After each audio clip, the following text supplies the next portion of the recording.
Hola profesora, mi nombre es Evelyn Figueroa y yo expondré mi mapa conceptual de la asignatura de Psicopatología Evolutiva a cargo de la docente Jimena Rosa.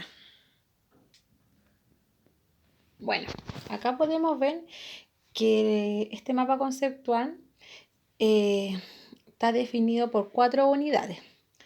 Primero, en la unidad 1 vimos las bases conceptuales de la psicología, que nos permite reconocer, analizar y explicar qué es lo que define la psicopatología. Es la desviación, la anormalidad y el trastorno y la patología, en cual se define en 4 elementos. Como podemos ver, que es una ciencia que estudia la mente y la conducta, es la ciencia que se encuentra en la base de la psicología clínica y psiquiátrica, posee una doble aportación y la psicopatología presenta la investigación como hito principal. También tenemos relacionado la psicopatología en las disciplinas que son la psicología clínica, que es el estudio científico del comportamiento individual, y la psiquiatría, que es la psicopatología, que es la fundamentación científica de la psiquiatría. Además, también vimos en esta unidad número 1 que es la normalidad, que se definen 5 criterios. El criterio clínico, que es la evaluación del paciente sin síntoma o trastorno. El criterio social o interpersonal, que es la normalidad que se define por normativa social. Los criterios biológicos, que es la normalidad del producto de alteración biológica, también tenemos los criterios subjetivos e intrapsíquicos, que es el individuo quien mejor define su estado. Y por último tenemos criterios estadísticos, que es supuesto de frecuencia y la continuidad. Además, en la unidad número 1 vimos los modelos psicopatológicos, que se clasifican en 5 modelos, que son biológicos, el cual es un producto de la concepción médica de la psicopatología; el modelo humanista, que son los obstáculos a la autorrealización disparan a la patología; el modelo cognitivo, que son las determinantes de la anormalidad de los procesos cognitivos; tenemos el modelo conductual, que son los hábitos desadaptativos y aprendidos y condicionados en ciertos estímulos; y por último tenemos el modelo psicodinámico, que son las fuerzas internas e inconscientes que determinan la conducta del paciente. Acá también podemos ver que pasamos a la unidad número 2, en cual vimos los instrumentos de vivencia y exploración psicopatológica, que se busca reconocer y clasificar en atención, que es la apertura selectiva a una pequeña porción de estímulos sensoriales que nos atraen; además de una concentración, que sus habilidades son focalizar la atención, mantener el foco y limitar el foco.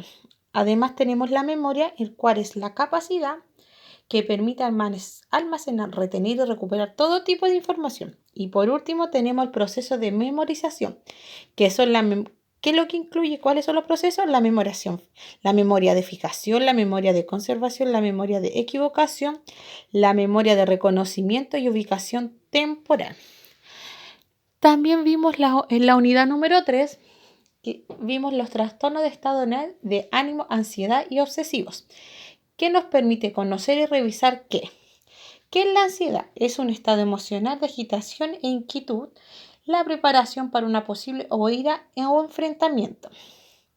También tenemos las etapas de la ansiedad, que son 4. Variable o emoción, que son la respiración fisiológica, la respuesta fisiológica, la respuesta psicológica, estímulo provocador, tipos de respuestas y respuestas de otros.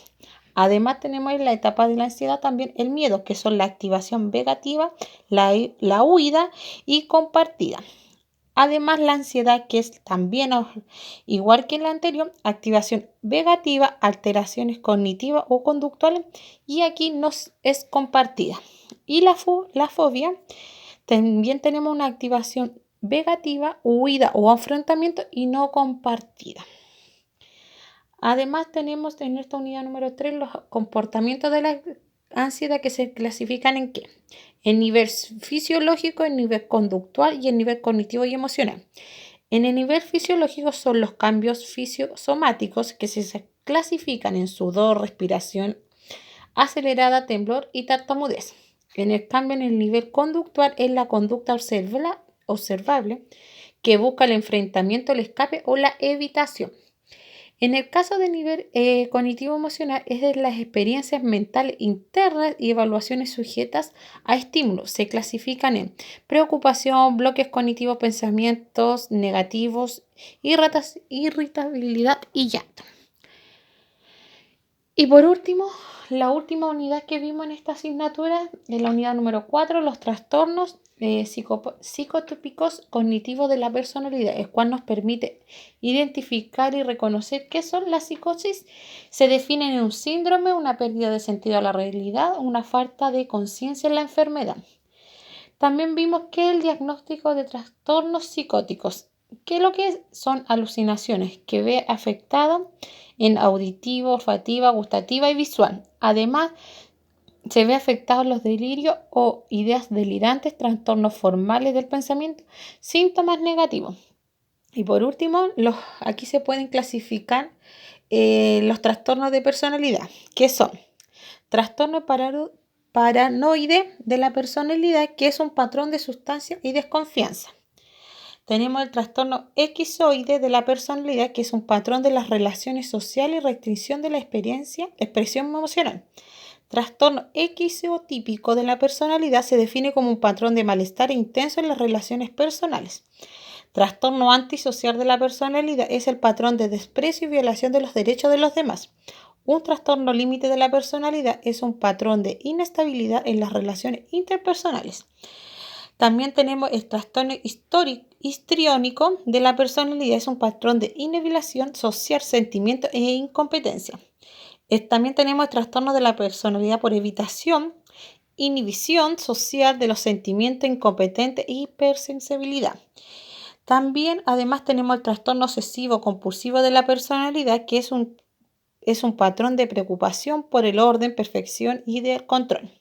Y por último, tenemos el trastorno de la personalidad no específica, el cual se utiliza cuando el patrón de personalidad no cumple con los criterios generales para un trastorno de personalidad.